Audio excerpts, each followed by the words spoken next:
I am 크리스찬 전한길입니다.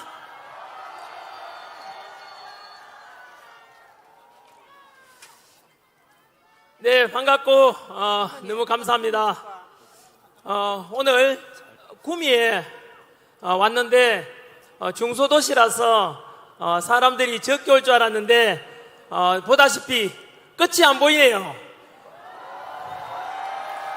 구미시와 또 이 지역 주변에 많은 애국 시민들이 가득한 것 같습니다. 그리고 이제 탄핵 심판을 앞두고 있어가지고 제게 중요한 시점에 여기에 오신 여러분들께서 새로운 역사를 만들고 계시고, 여러분들께서 또 이렇게 차가운 아스팔트 위에 나오신 분은 덕분에 윤석열 대통령께서 석방되었습니다. 그리고 곧 있게 될 탄핵 소추 심판에 대해서도 오늘 여러분들의 이러한 응원과 그리고 이 대한민국, 우리 자유 대한민국을 지키기 위한 여러분의 열망 덕분에 반드시 탄핵 각하되거나 기각되어서 우리 윤석열 대통령의 국가 시스템 정상화시키고 직무복귀시키고 다시 자유 민주주의 대한민국이 살아날 것 같습니다.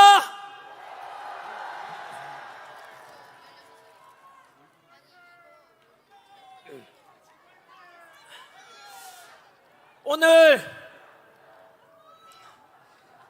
구미시에 오는 길에 여기 구미가 또 박정희 대통령의 생가가 있는 곳입니다. 그래서 오는 길에 옥천에 들러가지고 유경수 여사님 생가에 들러서 인사드리고 왔습니다. 그리고 이 근처에 있는 박정희 대통령님 생가에 들러서 역시 인사드리고 왔습니다. 다들 아시다시피 지금 우리 대한민국 세계 국력이 6위입니다. 군사력 5위, 그리고 제조업 강국 5위. 이렇게 된 것은 아무래도 우리 국민들의, 그리고 우리 할아버지 할머니 아버지 어머니 세대의 국가와 자식을 위해서 이렇게 헌신한 덕분 아니겠습니까? 그리고 지난 70여 년 동안 우리나라 전쟁 없이 이렇게 평화롭게 잘 살 수 있게 된 것, 바로 이승만 대통령이 6.25 전쟁 잘 막아내고 공산당을 막아내고, 그리고 한미 상호 방위 조약을 통해서 주한미군이 우리를 잘 지켜주고 우리 국군 여러분께서 지켜준 덕분 아니겠습니까? 성조기와 태극기를 흔드는 모습이 너무 아름답고 든든합니다. 이곳 구미에 왔으니까 박정희 대통령에 대해서 잠깐 한번 돌아보겠습니다. 박정희 대통령께서는 1960년대 우리나라에 그렇게 가난했던 대한민국, 북한보다 더 가난했습니다. 그런 속에서 경제개발 5개년 계획을 추진하셔서 어느 정도 잘 살게 되었느냐 하면 64년도에 우리나라 수출이 1억 불이었습니다. 그런데 13년 뒤 1977년에는 수출 100억 불이 되었습니다. 무려 재임 기간 동안에 수출이 100배가 늘었다는 뜻입니다. 뿐만 아니라 베트남 파병을 통해서 우리 한미 관계를 돈독히 하고 그 베트남 가서 공산당 막는다고 희생하신 우리 파병 장병 여러분 희생 덕분에 그렇게 해서 또 자유 대한민국을 지킬 수 있었고, 그리고 그때 벌어온 돈으로 박정희 대통령께서는 경부고속도로를 닦았고 포항제철 만들어서 우리나라 경제성장의 발판으로 삼았으니, 그때 베트남 파병 때 희생하신 또 헌신하신 그분들께도 감사함을 잊지 말아야 될 것입니다. 저희 장인어른께서도 베트남 파병용사입니다. 뿐만 아니고 70년대 새마을운동을 통해서 농어촌 근대화시킨 덕분에 다행히도 보릿고개가 없어지고 지금처럼 우리나라가 한강의 기적을 이룬 그 모든 업적들이 아마도 박정희 대통령님 덕분일 것입니다. 이렇게 해서 우리 대한민국은 훌륭한 지도자와 그리고 단합하는 우리 국민 덕분에 짧은 기간에 그리고 경제성장을 이뤄냈고, 우리가 2차 대전 뒤에 신생 독립국이 140개국 가까이 되는데 그 중에서 이렇게 선진국된 나라는 대한민국이 유일합니다. 뿐만 아니고 이러한 경제성장과 산업화와 동시에 또 YS와 DJ와 같은 이런 민주화를 위해서 애쓰신 덕분에 대한민국은 영국이 200년 걸렸는데 우리나라는 불과 40년 만에 이러한 자유민주주의를 또 실현하게 되었습니다. 오늘 저는 역사 강사로서 지난 12월 3일 비상기험부터 100일 동안 있었던 일들에 대해서 시간적으로 한번 쭉 정리를 해보고자 합니다. 그래서 현장에 여기 오신 분들께서는 다들 보수 우파로서 자유민주주의를 수호하고자 하는 애국심이 너무나 강한 분들께서 오셨겠지만은 또 이 오늘 영상을 통해서 언론을 통해서 보도되는 그 방송을 통해서 또 우리와 반대편에 있다고 볼 수 있는 민주당을 지지하거나 또는 중도인 분들께서 오늘 제가 역사 강사로서 팩트에 근거해서 있는 그대로 지난 100일 동안 있었던 일에 대해서 말씀드리고자 합니다. 평가는 본인들이 해주십시오. 왜냐하면은 바로 이제 다음 주 정도가 헌법재판소에 탄핵 심판 앞두고 있기 때문에 지금까지 있었던 100일 동안 한 번쯤 정리하면서 우리가 판단하는 데도 도움이 되지 않겠나 그런 생각을 해봅니다. 진보 보수를 떠나서 좌우를 떠나서 한번 들어보시기 바랍니다. 왜냐하면은 전환길이 마이크 들고 이렇게 해서 우리가 윤석열 대통령 탄핵 반대와 그리고 직무복귀를 원하는 것 이상으로 우리 주장 속에는 바로 자유민주주의를 수호하고자 하는 그런 아주 중요한 주장이 있다는 것을 말씀드리고 싶기 때문입니다.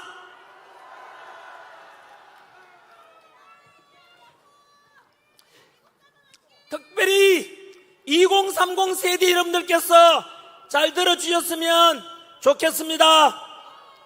지난 100일 전에 12월 3일 날 비상계엄이 선포되었습니다. 그 즉시 민주당에서는 비상계엄은 곧 내란이다 라고 부르면서 언론에서도 똑같이 지금까지도 윤석열 대통령에 대해서 비상계엄은 곧 내란이다 라고 내란 속에 내란 우두머리라고 하지만 과연 누구의 주장이 맞는지 한번 생각해 보시기 바랍니다. 여러분 다 아시다시피 비상계엄이라는 것은 대통령의 헌법 77조에 보장된 고유 권한입니다. 그런데 내란이라고 하는데 사실 내란이 되는지 한번 보십시오. 즉 윤석열 대통령께서는 헌법이나 법률을 중대하게 위반한 것도 없고 헌법에 따라서 비상계엄을 선포했고 그리고 2시간 만에 민주당에서는 바로 비상계엄 해제를 의결하였습니다. 그리고 6시간 만에 윤석열 대통령은 헌법과 법률에 따라서 비상계엄을 해제하였습니다. 그래서 단 한 명의 부상자나 또는 희생자 없이 평화롭게 끝났지 않습니까?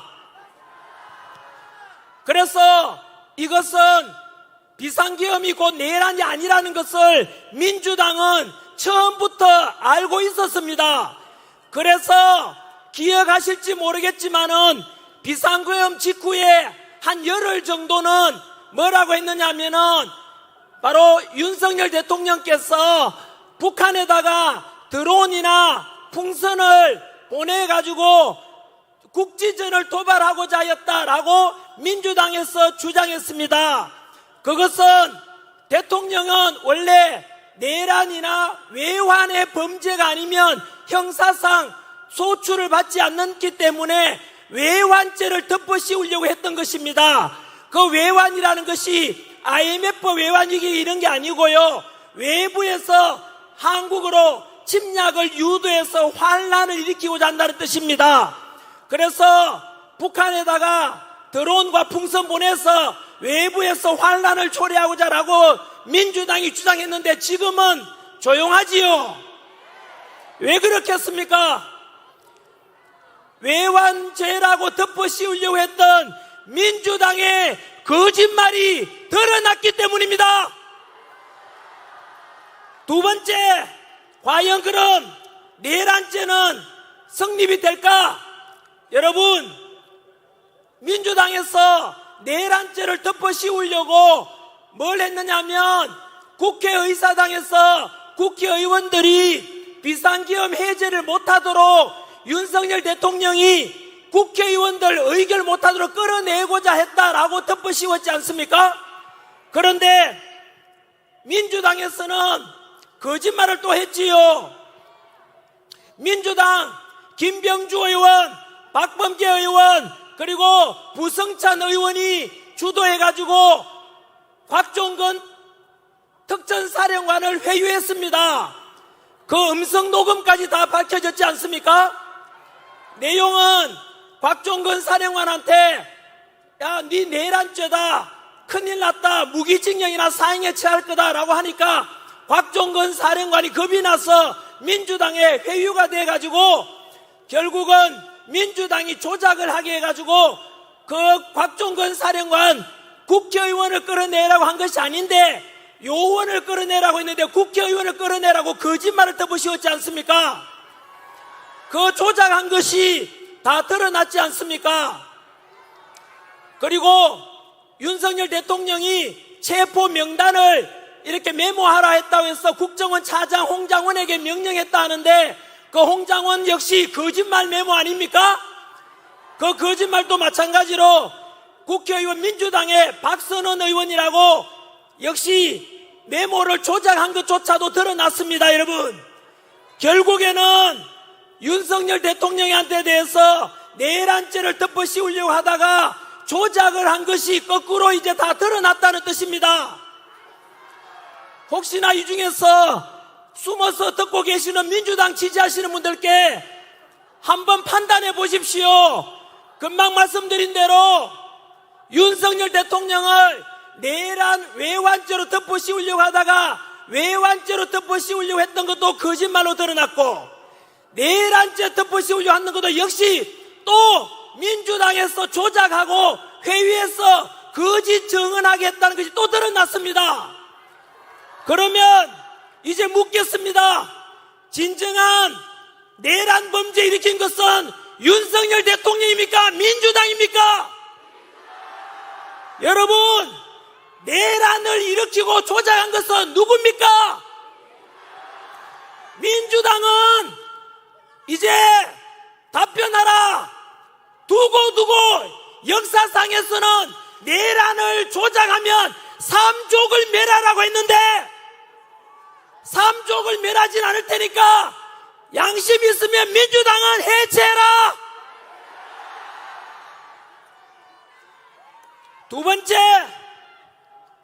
오늘 또 어떤 방송사에 보니까 윤석열 대통령에 대해서 탄핵을 석방시키는 것도 옳지 않다, 왜 내란 수괴를 석방시키느냐 하던데, 여러분 혹시나 이 중에서 초등학생 정도 지적인 수준만 되면 판단할 거라고 봅니다. 중학교 사회책에 나오는 내용입니다. 무엇이냐면 우리나라 사회책에는 뭐라고 되어 있냐면 형벌이 확정되기 전까지는 무죄 추정의 원칙이 있습니다. 이재명 같은 경우에 벌써 4개 범죄 전과사범에다가 현재 재판 중에 있는 것도 뭐 여러 건 있지 않습니까? 그리고 이미 1심에서 유죄가 확정되었지요. 북한에다가 돈 갖다 준 거 알고 있습니까? 대북 송금 800만 불인가 갖다 줬지 않습니까? 여러분 그거 이만저만한 범죄가 아닙니다. 여러분 그럼에도 불구하고 우리 보수 우파들은 이재명 보고 당장에는 너 임마 잡범이야 라고 말은 하지 않지 않습니까? 왜냐하면 아직 3심, 2심이 남아있기 때문에 무죄 추정의 원칙에 따라서 이재명한테 우리가 범죄자라고 부르진 않지 않습니까? 그러면 답변하십시오. 윤석열 대통령은 아직 재판받은 적 있습니까? 없습니까? 없지 않습니까? 그렇다면 아직 1심 재판도 받지 않았는데 무죄 추정의 원칙에 공평하게 적용한다면 윤석열 대통령은 내란입니까? 무죄입니까? 초등학교 학생 여러분 들었습니까? 중학교 학생 여러분 들었지요? 바로 윤석열 대통령에 대해서 오늘 이 시간 이후로부터 내란죄, 내란 우두머리라고 하는 언론사가 있으면 그 언론사 모두가 가짜뉴스 언론사입니다. 기자분들 똑바로 들으십시오. 오늘 이 시간 이후로 기자분들이 윤석열 대통령에 대해서 내란 우두머리 이런 방송을 한다면은 초등학교 중학생들도 당신들 언론사는 전부 다 가짜뉴스 언론사라고 이야기할 겁니다.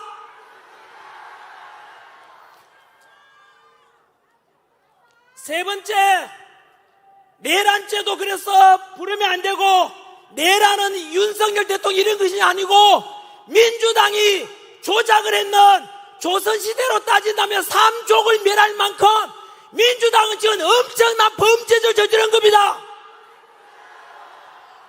범죄 혐의가 있는 사람이 누구겠습니까? 아까 말씀드린 대로 특전사령관 불러서 회유했는 김병주 의원, 박선원 의원, 부성찬 의원, 그리고 박범계 의원들은 두고 보시면 알 겁니다.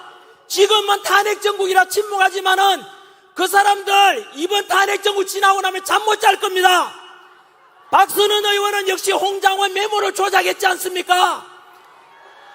두고 보시면 원래 거짓은 진실을 이길 수가 없습니다. 우리는 지금 보다시피 전한길도 꿈에라도 거짓말하지 말라는 그 안창호 선생의 가르침에 따라서 오직 진실만 말하지 않습니까? 반면에 조금 전에 봤다시피 외환죄 덮어씌울 정도도 거짓말, 내란죄로 덮어씌울 정도 거짓말, 내란이라고 말하면 안 되는데도 불구하고 내란이라고 말하는 민주당 또 거짓말. 결국은 우리 보수 우파의 진실을 추구하는 우리 보수 우파가 승리할 것입니다. 그 다음 바로 윤석열 대통령에 대해서 내란죄라는 거짓말로 덮어씌우고는 내란 수사권도 없는 공수처에다가 수사권을 맡겼지 않습니까? 분명히 그것은 잘못되었다. 왜 내란 수사권이 없는 공수처가 수사를 하느냐? 오직 내란죄는 경찰만이 할 수 있거든요. 그런데 왜 공수처가 수사를 자꾸 하지? 알고 보니 그 공수처는 오동훈 공수처장이 다 드러났지 않습니까? 민주당의 끈앞불 우리법 연구회 후신 국제임금법 연구회 소속이었고, 그리고 체포영장 발부해준 서부지법의 이순영 판사, 신한미 판사 모두가 오동훈하고 똑같은 우리법 연구회나 국제임금법 연구회 소속이었습니다. 그리고 그 내란 수사권이 없는 공수처 수사하는 잘못이 최근 서울중앙지법 쥐기현 판사에서 공수처 수사가 내란죄에 대해 수사권이 없는 것은, 수사권이 없는데 수사한 것은 잘못되었다고 법적으로 명령을 내렸지 않습니까? 그래서 결국에는 수사권도 없는 공수처에서 억지로 수사를 했고, 또 체포 과정에서도 불법적으로 체포를 했고, 그리고 영장도 불법으로 발부받았기 때문에 모든 것이 불법이었다는 것이 드러나서 지금 오동훈 공수처장은 검찰로부터 고발이 되어서 이제 수사를 받게 되었습니다. 여러분, 결국에는 또 거짓이 드러난 것입니다. 여러분, 사실은 대통령에 대해서 이 정도만 되어도, 불법 체포에다가 불법 구속에다가 이 정도만 되어도 미국 같으면은 벌써 윤석열 대통령 무죄로 석방되고 벌써 이 사건이 끝났어야 돼요. 그런데 지금 여기까지 왜 왔는지 아십니까? 바로 옳지 못한 것에 대해서 침묵했던 사람들, 민주당이 거짓으로 덮으씌우는데 거기에 동조했던 언론들의 선동 때문이고, 오직 이재명 대통령 만들기에 혈안이 되어 있던 그 민주당 안에 민주는 하나도 없고 밀어붙이기시 불공정과 상식을 다 무너지게 한 그 민주당 때문에 여기까지 오게 된 것입니다. 이제 민주당의 거짓말이 계속 드러나고 있습니다. 네 번째, 여러분 구속영장 신청하는 날 기억나십니까?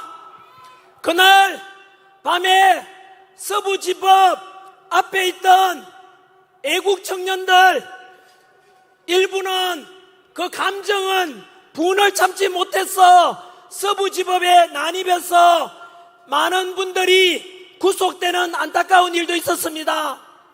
그런데 여러분, 왜 그렇게 그 청년들이 그럴 수밖에 없었는가? 결코 제가 폭력 행위를 편들거나 폭력을 조장하거나 그런 의도가 아니라 원인은 알고 있어야 되지 않습니까?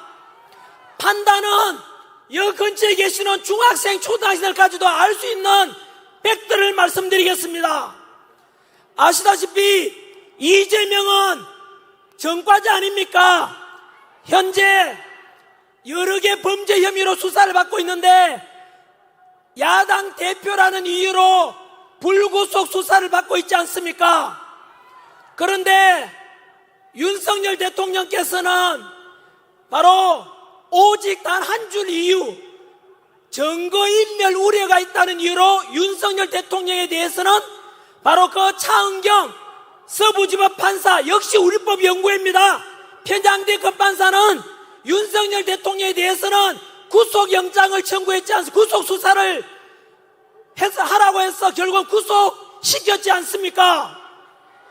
한 번 더 요약해 드리겠습니다. 이재명은 불구속 수사하고 윤석열 대통령만은 구속 수사하는 것이 과연 올바른 판결 맞습니까? 그러니까 민주당 지지하시는 분들 답변해 보십시오. 이게 과연 공정과 상식입니까? 2030 세대 여러분 중에서 민주당 지지하는 청년들 답변해 보라고. 이게 과연 공정한 거냐고. 그 다음 윤석열 대통령께서 비상계엄 선포한 이유 중에 하나가 선관위의 문제를 지적했습니다. 여러분 뉴스에 보셔서 알겠지만 선관위, 과연 여러분들도 선관위를 지금 신뢰할 수 있습니까? 지난주에 발표한 감사원의 감사 결과 무려 비리, 부정이 878건이 발견되었습니다. 여러분, 878건이라는 어마어마한 이런 비리와 부정이 있다는 것입니다. 그럼에도 불구하고 헌법재판소에서는 또 선관위에서 뭐라고 했는지 아시죠? 원래 선관위는 가족회사다. 그래서 친인척 채용은 당연하다라고 했습니다. 2030 세대 여러분, 이게 당연한 거 맞습니까? 선관위가 어떻게 가족 회사입니까? 그것도 분명히 대한민국 공무원들이 근무하고 국가에서 만든 우리 공무원들이 근무하는 기관이지 않습니까? 우리 국민들이 세금 내서 운영하는데 어떻게 우리 가족 회사라고 친인척 그냥 채용해주면 목숨 걸고 공채로 들어가고자 하는 부모 찬스 없고 돈 없는 힘없는 우리 청년들은 과연 그것을 받아들일 수 있습니까? 이런 선관위에 대해서 뿐만 아니라 부정선거 의혹도 너무 많지 않습니까? 부정선거 의혹이 한두 가지가 아닙니다. 여러분, 이미 2030 세대들 알고 있지 않습니까? 형상기억종이라 해서 이상하게 조작된 투표용지가 이만큼이 발견되고, 또 사전투표는 깜깜입니다. 깜깜이. 이것은 제가 주장한 게 아니고 이영돈 전 KBS PD가 최근 유튜브에 올린 건데, 여러분, 이영돈 PD 부정선거 관련 영상 꼭 보십시오. 충격적인 것은 22대 총선에서 당일 선거에서는 졌는데 사전선거 개표 결과 역전돼서 떨어질 뻔한 국회의원이 당선된 것이 무려 50명이나 된다고 합니다. 전한길이가 그냥 주장하면 음모론이라고 하겠지만 그 음모론이라고 말하는 사람들 꼭 이영돈 PD 증거 자료를 보십시오. 사전투표는 전산 조작에 의한 너무나 부정선거에 대한 의혹이 깊습니다. 이런 부정선거나 878건이나 되는 비리들, 쓰레기 덩어리 선관위, 그리고 그 선관위에 대해서 감사원에서 감찰하는 것을 헌법재판소에서 감찰하면 안 된다라고 했습니다. 왜 그런지 아십니까? 현재 헌법재판소의 재판관 8명 중에 6명이 선관위원장 출신입니다. 이 말은 선관위도 판사고 헌법재판소도 판사고, 그러니까 우리 힘없는 사람들은 손도 못 대고 그 힘있는 판사, 사법부 카르텔이 형성되어 있다는 뜻입니다. 여러분, 부정이 무려 878건이나 있는데 감사원이 감사도 못하도록 하는 게 정상입니까? 이런 쓰레기 덩어리 부정투성인 바로 선관위에 대해서 앞으로 개선하자라고 주장하는 전한길을 민주당이 고발했습니다. 2030 세대 여러분, 무조건 이재명 대통령 만드는데 미친 사람처럼 아무 생각 없이 따라가지 말고 제발 IQ 80만 되면은 판단 좀 해보시라고요. 문제투성이, 여러분, 선관위의 그 인사채용 비리는 흑수저 출신 부모님이 돈 없고 백 없는 부모님은 나가서 죽어뿌리라, 이 말 아닙니까? 왜 그러면은 2030 세대들, 이재명 지지하는 사람들은 분노하지 않습니까? 과거에 독재에 맞서서 민주화 운동했던 분들 답변해 보라고요. 당신들이 주장했던 정의로움이 이런 부정비리투성이 선관위에 대해서 눈 감고 감자, 전한기라 다시는 부정선거 이야기 꺼내지 말라라고 하는 그 당이 바로 민주당 아닙니까? 여러분, 이 문제는 중요합니다. 왜냐하면 앞으로 치러질 대통령 선거든 총선이든 지방선거든 간에 부정선거 의혹이 있는 걸 그냥 덮고 가면 다음 선거에서 또다시 불신과 국론 분열이 나타나지 않겠습니까? 그러면 앞으로 부정선거 의혹이 있는 사전투표를 없애고 당일 투표만 하고 선거날은 수요일이 아니라 금요일 하면 됩니다. 그리고 아침 6시부터 저녁 6시가 아니라 저녁 밤 12시까지 하면 됩니다. 그리고 토요일 날 개표하면 됩니다. 그렇게 해서 우리나라도 대만처럼 투표함 이동 없이 그 자리에서 투표하고 참관인 보는 데서 그 자리에서 개표하고 그 자리에서 집계까지 다 하는 완전한 수개표, 수작업, 해킹 위험이 없는 이런 전사를 하지 말고 대만식, 독일식 그런 투표를 하는 것이 여러분 올바르지 않겠습니까? 이런 주장은 여당이든 야당이든 어떤 국민이든 간에 같이 머리 맞대고 선거제도를 반드시 개선해야만 됩니다. 여러분, 만약에 앞으로 두 눈 똑똑히 뜨고 여러분 매의 눈으로 감시해 보십시오. 이런 부정선거 의혹이 있는 사전선거 없애고 개선하자고 하는데 싫다 그냥 듣고 가자 하고 있는 그런 당이 있다면 그놈이 범죄당입니다. 지금 현재로서는 그 당이 바로 어느 당입니까? 바로 민주당이 부정선거 의혹을 제기하는 사람은 바로 또 새로운 입법을 발의했습니다. 이제부터 부정선거 의혹만 제기해도 징역 10년 이하에 처하겠다는 악법을 또 발의했는 당이 민주당입니다. 전국에 있는 대학생 여러분 들었습니까? 부정선거 의혹을 제기해도 10년 이하의 징역이 처한다고, 카카오톡도 검열한다고, 유튜브도 협박하고, 이 당이 도대체 어느 당입니까? 이런데도 이런 불의하고 부정 저지르는 민주당에 대해서 침묵한다면 당신도 암묵적인 불리한 사람이고 불법에 동조하는 영혼이 없는 자유민주주의를 말살하고자 하는 공범자가 될 것입니다.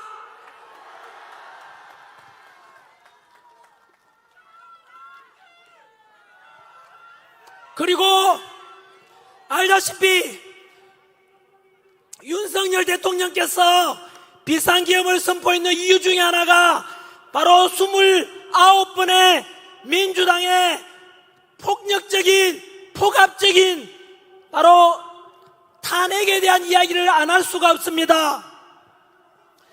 여러분 29번의 탄핵이 있었지 않습니까? 그 중에서 지난 며칠 전이었죠.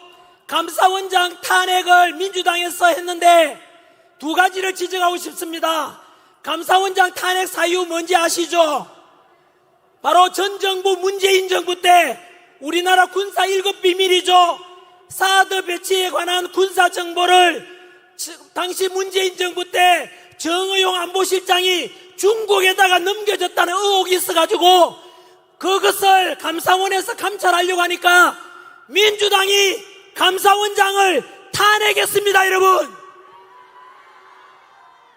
2030 세대들 중에서 이재명 지지하는 사람에게 묻겠습니다. 과연 중국한테 군사기밀 넘겨주는데 이것을 하지 말라고 하는 민주당을 이래도 지지하겠습니까? 그것을 지지한다는 것은 곧 우리나라를 팔아넘겨도 괜찮다는 매국노와 무엇이 다르겠습니까? 뿐만 아닙니다.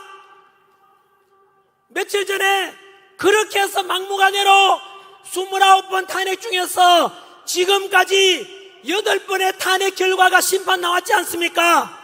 민주당에서 무조건 묻지도 말고 따지도 말고 탄핵시켜보자 라고 했던 그 탄핵에 대해서 헌법재판소 심판 결과 어떻게 됐는지 아시죠? 8건 중에서 8대 0으로 모두가 탄핵이 기각됐습니다. 여러분 이것은 무엇을 가리키는지 아시죠? 민주당은 국가와 국민은 안중에도 없습니다. 무조건 윤석열 마비시키자, 무조건 국가를 마비시키자, 감사원도 마비시키고 검사들도 마비시키고 결국은 민주당은 윤석열 대통령 끌어내리려는 오직 그 목적밖에 없었던 것입니다. 더 분노할 수밖에 없는 것은 그렇게 탄핵 소추하고 난 뒤에 재판이 이루어지면 변호사비를 내야 되는데 그 여러분 탄핵을 소추한 민주당의 변호사 비용을 누가 냈는지 아십니까? 2억 6천만 원 변호사비를 모두가 우리 국민의 세금으로 냈다고 합니다. 여러분 이게 말이 됩니까? 이런 불의를 보고 분노하지 않는다면 그 또한 양심도 없고 그리고 대한민국을 사랑하고 있지 않는 자입니다. 7번째, 초안전이라고 들어보셨지 않습니까? 윤석열 대통령께서 탄핵 비상계엄 선포한 이유 중에 하나가 중국의 하이브리드 전쟁 초안전에 관한 것을 말씀하셨습니다. 무슨 말인가 하니 여러분 우리가 지금 탄핵 반대 주장하는 이 집회 열고 있지만은 단순한 탄핵 반대를 넘어서 자유민주주의를 수호하고자 하는 주장이 있지 않습니까? 무슨 말이냐? 우리나라는 이번에 윤석열 대통령께서 비상계엄 선포하지 않았다면 이미 우리나라는 제2의 홍콩이 되고 제2의 중국이 되어서 중국의 속국이 되었을 것이라고 합니다. 이미 상당히 많은 지식인들이나 상당히 많은 상류층 사람들은 이 사실을 이미 너무 우리나라에 깊이 들어와 있어서 포기한 사람이 많았습니다. 우리나라 이제 끝났다. 우리나라는 자유민주주의 다 붕괴된다. 우리나라에 북한 세력이 얼마나 많이 들어와 있고 중국 세력이 얼마나 많이 들어와 있는데 라고 하면서 그렇게 했고 실제로 우리나라는 이미 포기한 사람들도 많았습니다만은 알다시피 비상계엄 덕분에 우리가 다 알게 되었지 않습니까? 첫 번째, 정치적으로 초안전을 간단히 말씀드리면은 남의 나라 쳐들어갈 때 러시아와 우크라이나처럼 무기로 남의 나라 점령하는 게 아니고 무기가 아니라 정치적, 경제적, 사회적 다른 방법으로 점령하는 걸 가리킵니다. 예를 들어서 홍콩을 영국이 99년 만에 중국에 돌려줬습니다. 그런데 이미 홍콩 가보십시오. 우리가 알고 있던 무역의 도시 홍콩, 금융의 도시 홍콩, 그리고 쇼핑의 도시 홍콩이 아니라 이미 홍콩의 밤거리는 어두워지고 이미 중국의 속국이 되어버렸습니다. 그 홍콩 가서 시진핑 비판하는 말 한마디만 꺼내더라도 바로 잡혀가게 됩니다. 왜 그래 됐습니까? 중국이 홍콩을 무력으로 점령했습니까? 아닙니다. 바로 친중적인 정치인을 투입시키고 친중적인 법을 만들고 그렇게 해서 결국은 홍콩은 중국이 돼버린 것입니다. 2주 전에 홍콩에 남아있던 마지막 야당도 없어졌습니다. 여러분, 홍콩에도 중국 공산당밖에 없습니다. 여러분, 우리나라도 홍콩처럼 되지 말라는 법이 어디 있습니까? 이미 아시다시피 우리나라 지금 탄핵 정국에서 우원식 국회의장이 시진핑을 지난달에 만나고 왔습니다. 그리고 우리나라 경제적으로도 중국에 자본이 너무나 많이 들어와 있는 거 아시지 않습니까? JTBC 방송국이라고 들어봤습니까? 여기에 기자분 계시네요. 답변해 보십시오. 아니면 아니라고 말하십시오. JTBC가 적자투성이일 때 중국 텐센트로부터 1,000억 자금이 들어왔습니다. 팩트입니다. 아니라면 저를 고발하십시오. 그러면 JTBC가 중국으로부터 자유로울 수 있겠습니까? 뿐만 아니라 지금 여의도나 강남에 가보시면 중국인 소유 빌딩이 너무 많습니다. 우리나라에 화교 중국인들이 80만 명 가까이 됩니다. 교육 전문가들께 묻겠습니다. 우리나라는 목숨 걸고 로스쿨 가고 목숨 걸고 스카이대에 가려고 하는데 중국 화교인들에 대해서 그냥 눈 감고도 스카이대 갈 수 있고 로스쿨 갈 수 있는 거 문재인 정부 때 만들어진 거 알고 계십니까? 뿐만 아닙니다. 의료보험 적자라는 것 중에 하나가 중국 사람들이 어마어마하게 의료보험을 이용하고 있습니다. 여러분들이 낸 국민건강보험료를 그들에게 많은 특혜를 주고 있습니다. 그뿐인 줄 아십니까?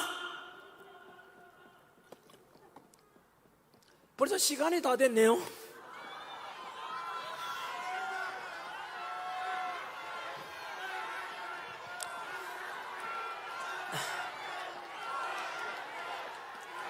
짧게 해드리겠습니다. 지금 현재 드리고 있는 말씀은 바로 중국이 우리 한반도 사우스 코리아를 중국이 점점 야금야금 먹어가고 있다는 근거를 대고 있습니다. 정치적으로도 친중적인, 특히 문재인 정부 때 기억나십니까? 우리나라 원자력 발전하지 마라, 대신에 중국에서 태양광 어마어마하게 들어온 거 아십니까? 원자력 하게 되면은 플루토늄 추출해서 핵무기 만들 수 있는 가능성을 중국이 아예 없애도록 했다는 그런 이야기도 있습니다, 여러분. 그뿐만이 아닙니다. 우리나라 지금 인터넷 가서 댓글 중에서 중국인 댓글이 너무너무 많은 거 알고 계십니까? 여러분, 중국에서는 그건 하버드 대학 연구 결과입니다. 하버드 대학 연구 결과, 중국에는 바로 적게는 수백만 명, 많게는 4천만 명에 가까운 우마오당이라 불리는 댓글 부대가 있습니다, 여러분. 그래서 우리나라에 한 번은 축구 경기를 하고 있는데 국가대표 중국하고 한국이 하는데 어느 나라 이기기를 응원하느냐 하니까 바로 네이버와 달리 다음에서는 무려 축구 중간에 경기 중에 54%가 중국 이기를 응원한다고 나왔습니다. 그 경기가 끝나갈 무렵에 91%가 중국이 이기를 응원한다고 했습니다. 충격 아닙니까? 그때 네이버에서는 94%가 한국이 이기를 원한다 했습니다. 그게 정상 아닌가요? 그러면은 저는 윤석열 대통령께서 직무 복귀하시면 제일 먼저 해야 될 저는 국가 시스템 정상화 중에 하나가 최소한 인터넷에서 댓글 달 때 국적을 표기하기는 하도록 하는 것을 저는 제안합니다. 그래서 최소한 댓글 다는 사람 앞에다가 한국 국적이면 태극기, 중국 국적이면 오성기 표시해서 실명제로 하면 되지 않겠습니까? 꼭 해야 된다고 생각합니다. 그러면은 중국이 이미 우리나라의 사회적으로 여론이나 여론 조작에 개입하고 있다는 뜻 아닙니까? 그것을 막아야 되지 않겠습니까? 그뿐만이 아닙니다. 2달 전에 서울 광화문 옆에 탄핵 찬성 집회 쪽에서 의혹만 있었지 않습니까? 탄핵 찬성하는 집회에 중국인들이 너무 많다고 합니다. 여러분, 저는 안 믿었습니다. 그런데 알고 보니까 탄핵 찬성하는, 쉽게 말하면 이재명 편드는 사람 중에는 중국인들이 넘쳐났다는 뜻입니다. 여러분, 안 믿으시겠다면 2030 여러분, 민주당 지지하시는 분들 듣고 계십니까? 검색해 보십시오. 주한 중국 대사관에서 공식적으로 중국인들은 탄핵 찬성하는 쪽에 집회에 가지 말아라고 공식적으로 발표했습니다. 그 말은 중국인들이 얼마나 이재명 지지하고 민주당 지지하고 탄핵 찬성하는 집회에 많이 참석했다는 증거 아니겠습니까? 그렇다면 앞으로 탄핵 찬성하는 쪽에서는 중국 오성기 흔들고 북한 인공기 흔들어라. 우리 자유민주주의를 수호하고자 하는 보수 우파들은 태극기와 성조기를 흔듭시다. 여러분 스스로 선택하십시오. 여러분들은 중국 오성기와 그리고 친북적인 민주당이 좋아하는 북한 인공기와 중국 오성기를 들고 흔들지, 자랑스러운 태극기와 성조기를 흔들지, 여러분 스스로 선택하십시오. 전환길 민주당이 그렇게 북한하고 친하다는 거, 중국하고 친하다는 거 증거대봐라. 네, 공개된 것만 말씀드리겠습니다.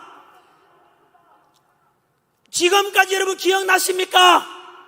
세월호 사건 때 촛불 시위 너무 심해서 결국은 탄핵이 인용되고 박근혜 대통령은 파면됐지 않습니까? 그때 탄핵 심판에 참여했던 헌법재판관이 비공개로 이런 말 했지요. 실제로는 탄핵감이 안 되는데 촛불 시위가 너무 심해서 이것을 반대했다가는 촛불에 타 죽을 것 같아가지고 탄핵 인용했다고는 말을 했습니다. 여러분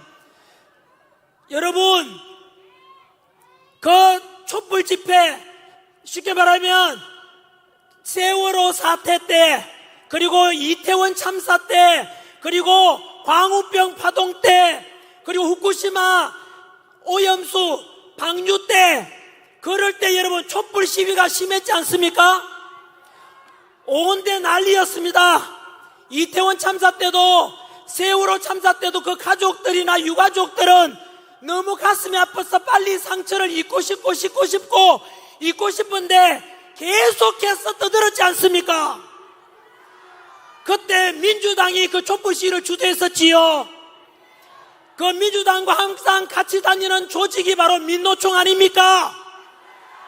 정교조 아닙니까?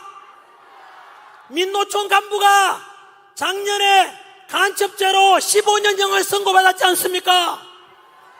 그 민노총 간첩죄로 적용받을 때 조사해 보니까 그 북한 지령문을 받고 있다는데 그것을 얼마 전 우리 윤석열 대통령 측 변호인단 김계리 변호사가 공개했지 않습니까? 지금도 인터넷 가서 검색해 보시면 떠 있습니다.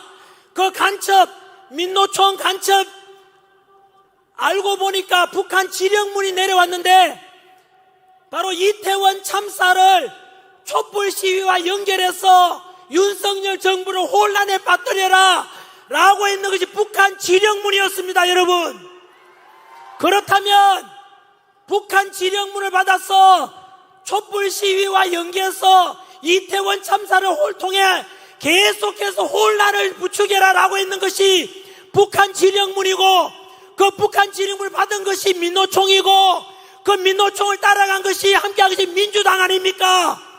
그러면 민주당은 답변하라. 과연 대한민국 정당인지 북한 공산당인지 답변하라. 이래도 민주당이 친북당이 아니라고 떳떳하게 말할 사람 있습니까? 저는 없는 이야기는 절대 하지 않습니다. 근거를 가지고 말씀드립니다. 언제나. 하지만 언론에서는 역시 오늘 우리 집회도 이렇게 많은 사람이 꽉 찼지 않습니까? 한번 돌아보십시오. 여러분, 저 어디 끝이 안 보입니다. 바로 이렇게 많은 곳이 지난주에도 그랬고 그 앞주에도 그렇고 탄핵 찬성하자, 이재명 불법이든 나발이든 대통령 만들자고 하는 그 탄핵 찬성 쪽의 집회 인원은 우리 자유민주주의를 수호하고자 하는 탄핵 반대하는 집회보다 집회 인원이 10분의 1도 안 되지 않습니까? 그런데 10분의 1도 안 되는 탄핵 찬성 쪽을 탄핵 반대하는 쪽이라고 보도한 뉴스가 어딘지 아십니까? 바로 JTBC였습니다. 중국한테 돈 받아먹고 가짜 신문, 가짜 뉴스 보도하는 JTBC, 며칠 전에 뉴스에 보니까 전환기를 보고 다시 또 거구라고 보도하대요. 전환기를 거구라는 증거가 어딨나? 그리고 광화문 집회든 우리 세이브 코리아 집회든 간에 폭력이 단 하나로 있습니까? 거구라는 것은 언제나 독일의 히틀러 나치즘처럼 전체주의고 그 폭력성을 동반하지만은 우리는 하나님을 사랑하고 부처님의 자비를 또 믿는 사람 많지 않습니까? 이런 종교의 자유가 있고 그 종교의 가르침, 부처님의 가르침이든 예수님의 가르침이든 다 자비를 베풀고 이웃을 사랑하라는 좋은 가르침을 믿고 있지 않습니까? 그런 속에 우리는 분열이 아니라 언제나 화합을 주장하고 평화를 주장하는데 우리가 거구 맞습니까? 그런데 왜 JTBC를 자꾸 거구라고 합니까? MBC도 전환기를 거구라고 보도하대요. 제가 분명히 말씀드렸죠. 지난주 집회 때 반드시 전환기한테 다시 거구라고 하거나 윤석열 대통령을 내란이라고 말하는 언론이 있으면 제가 공개한다 그랬죠. 그 언론이 바로 MBC, JTBC입니다. 앞으로 여러분 아까 말씀드린 대로 북한 지령물 받은 게 민노총이고 민노총하고 같이 노는 것이 민주당이고 결국은 민노총과 그 민주당의 그런 민주당 주장을 그대로 보도하는 것이 바로 언론 아닙니까? 그 언론사가 MBC와 JTBC 아닙니까? 아니라면 아니라고 말해보라고. 우리 국민들은 더 이상 언론에 속으면 안 됩니다.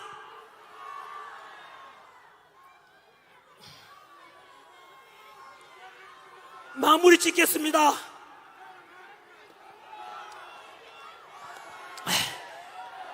윤석열 대통령 외치십시오. 전환기는 아무것도 아닙니다. 여러분들하고 진정으로 지난주에 윤석열 대통령께 제가 구치소 앞에 가서 석방 편지를 보냈을 때 그때도 그랬고 또 이렇게 해서 윤 대통령께서 석방된 뒤에 연락이 왔습니다. 뭐라고 하시지 않습니까?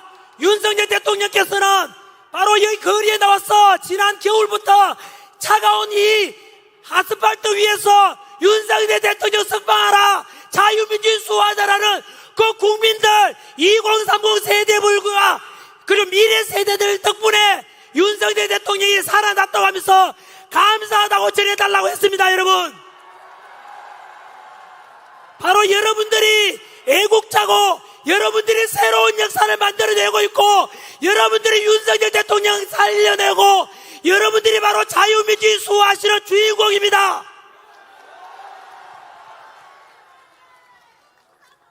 저보고도 감사하다고 말씀하시길래 제가 바로 이야기했습니다.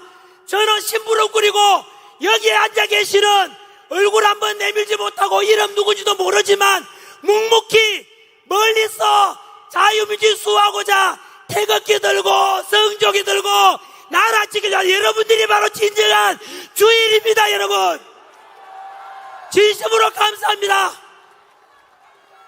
마지막으로 헌법재판소 말씀을 드리겠습니다. 지금까지 말씀드린 대로 비상계엄을 선포한 이후로 지금까지 역사적으로 제가 바로 차례대로 정리했지 않습니까? 민주당이 외환죄 덮으시 올려다가 거짓말로 드러나고 내란죄 덮으시 올려다 또 거짓말로 드러나고 그리고 선관위에 많은 문제가 있다고 하지만 윤석열 대통령 문제가 있다고 했는데 민주당은 덮어가지 하지 않습니까? 과연 누가 공정하고 누가 법치를 존중하는 겁니까? 공수처가 분명히 문제 있다고 했지 않습니까? 우리는. 하지만 민주당은 공수처에다가 문제 없다고 했지만 다 드러나고 있지 않습니까? 공수처의 불법 체포, 불법 수사, 불법 영장 전부 가짜 아닙니까 여러분? 이런 것들 제발 우리 그나마 희망이 있다고 생각되는 KBS, SBS라도 제발 좀 보도 좀 해주십시오. 다음 집회 때 여러분처럼 저에 대해서 신뢰를 가진다면 목숨 걸고 여러분들 앞에 저는 진실을 밝혀나갈 것입니다. 어느 언론사가 왜곡하고 어느 언론사가 가짜뉴스 보도하는지를 제가 낱낱이 보도해 말씀드려서 그 언론사들은 모두가 국민들로부터 등 돌리고 중국 가서 방송국 하든지 북한 가서 하든지 하라고 제가 싸우겠습니다. 뿐만 아니죠. 우리는 자유민주주의를 좋아하지만은 민주당은 카카오톡 검열하고 그리고 여론조사기관 협박하고 여러분 지금 여론조사 기간에 지금 그게 실제로 통계자료 믿습니까 그거? 실제로는 윤석열 대통령에 대한 지지율은 50%대가 아니라 60, 70%돼 있습니다 여러분.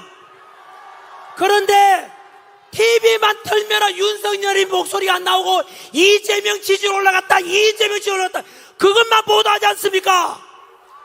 그러니까 국민들이 언론에 속고 있고 여론조사 그것도 전부 다 가짜일 가능성이 큽니다.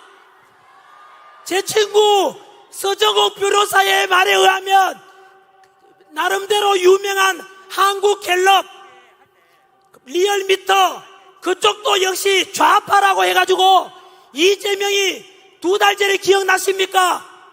여론조사 기관에서 나오는데 자꾸 이재명 지지율이 떨어져. 민주당 지지율이 떨어지니까 여론조사 기관에다 협박했는 거 알고 계십니까? 그래서 여론조사 기관의 대표가 말했습니다.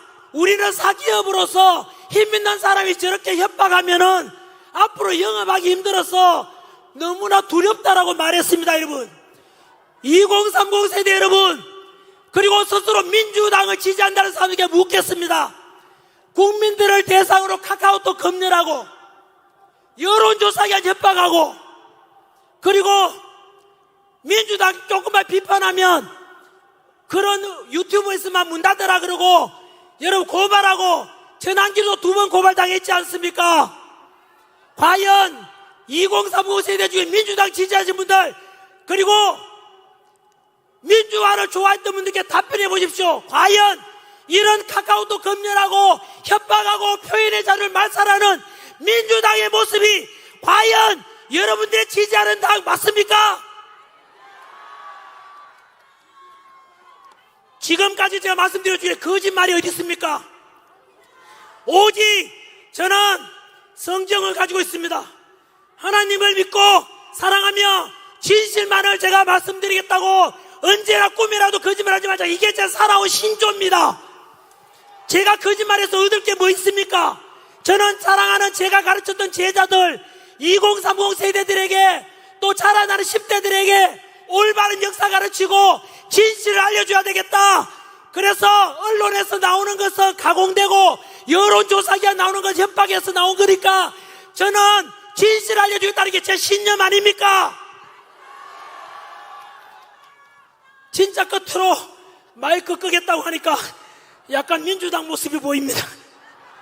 아닙니다. 그거는 죄송합니다. 뒤에 제가 약속을 어긴 겁니다. 왜냐하면 언론사 인터뷰도 있고 제가 서울 올라가는 또 기차도 타야 되고 오늘 또 헌법재판소 앞에 아침에도 다녀왔거든요. 아침에 가서도 밤새워서 단시간은 탄핵 반대하는 분들 응원 갖고 오늘 저녁에도 또 다시 서울 가서 헌법재판소 앞에 가서 또 그분들 응원하러 가야 됩니다. 딱 3분만 봐주십시오. 3분만. 첫 번째, 헌법재판소는 지금 어떤 결정 내느냐에 따라서 나라가 망하고 국론이 국민 두 조각 나고 그리고 진짜 헌법재판소는 가루가 되어 사라질 수 있는데 그러면 어떻게 되느냐? 여러분 아까 말씀드렸던 민주당은 거짓을 향해서 왔죠. 왜 그런지 아십니까? 민주당 안에서도 알고 있어요. 왜 그러면 민주당 거짓말 해야 되는지 아시죠? 오직 목표가 이재명 대통령 만들려고 하기 때문에 거짓을 하고 있는 거예요. 민주당 안에 더불어민주당에 민주는 없고 더불어 협박당, 더불어 독재당이에요. 지금 더불어 불법당 아닙니까?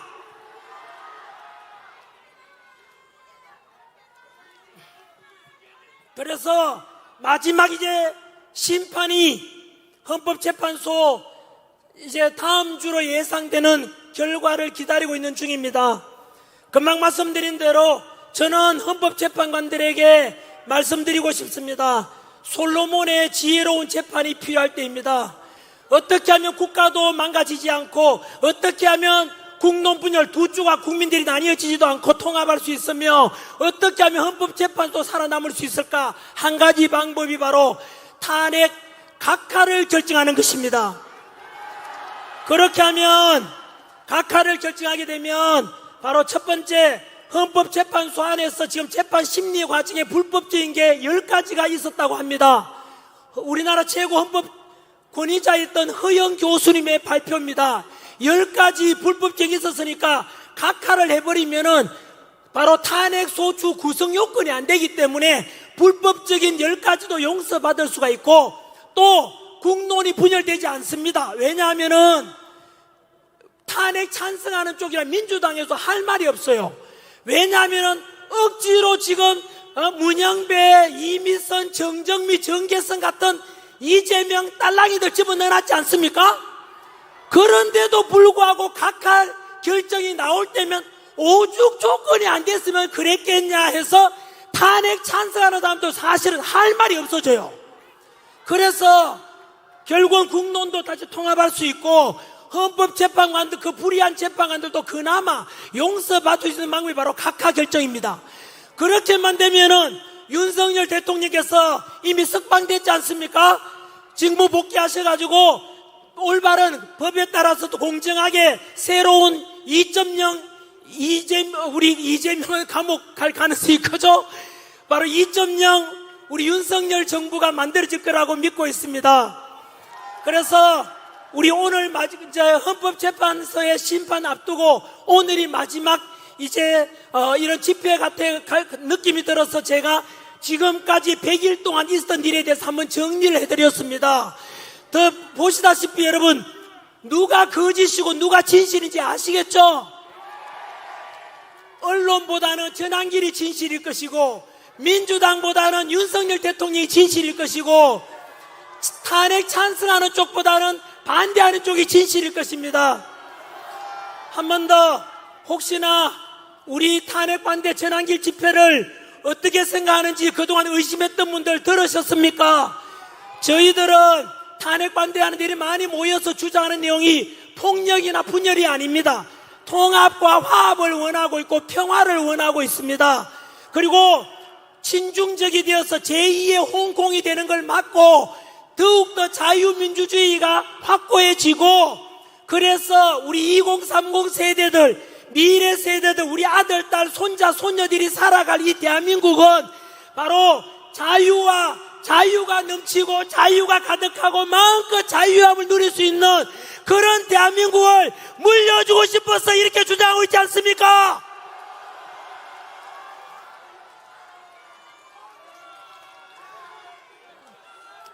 여러분, 이제 아시겠죠? 무엇을요?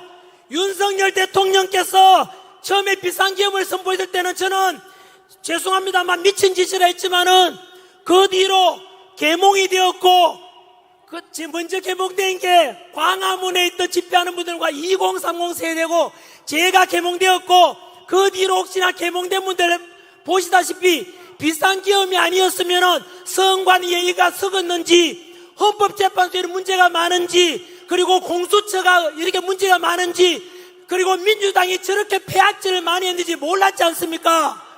그래서 비상계엄이 곧 계몽령이고 비상계엄이 없었다면 대한민국은 끝날 뻔했습니다. 그래서 비상계엄이 대한민국을 다시 살려준 정말로 신이 준 기회라고 저는 생각합니다. 그래서 윤석열 대통령께서 비상계엄 선포함으로 해서 대한민국이 다시 살아났다. 저는 다음에 역사책에 그렇게 기록될 것이라 믿습니다. 그래서 우리 다음 주에는 있을 헌법재판소의 탄핵 각하를 소망하고 바라고 윤석열 대통령께 한 번 더 응원하는 함성 한번 부탁드립니다. 윤석열 대통령님 들리십니까? 사랑합니다. 우리는 자유민주주의 대한민국을 사랑합니다. 윤석열 대통령을 지지합니다. 여러분, 우리가 그동안 이렇게 집회하면서 외쳤던 걸 듣고 보니까 윤석열 대통령께서 다 듣고 계셨답니다. 우리가 말씀드렸지 않습니까? 이 집회와 우리의 주장이 역사를 바꾸게 될 것이고 결국은 여러분들이 주인공이 될 것이라는 것이 사실이 있었습니다. 여러분, 자꾸 길어서 죄송합니다.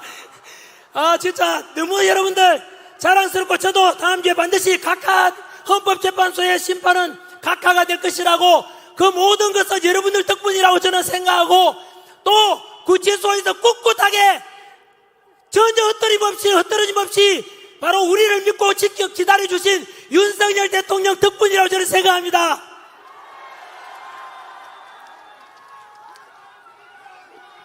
만세 한번 외치고 싶습니다. 윤석열 대통령님 만세! 자유민주주의 만세! 대한민국 만세! 감사합니다.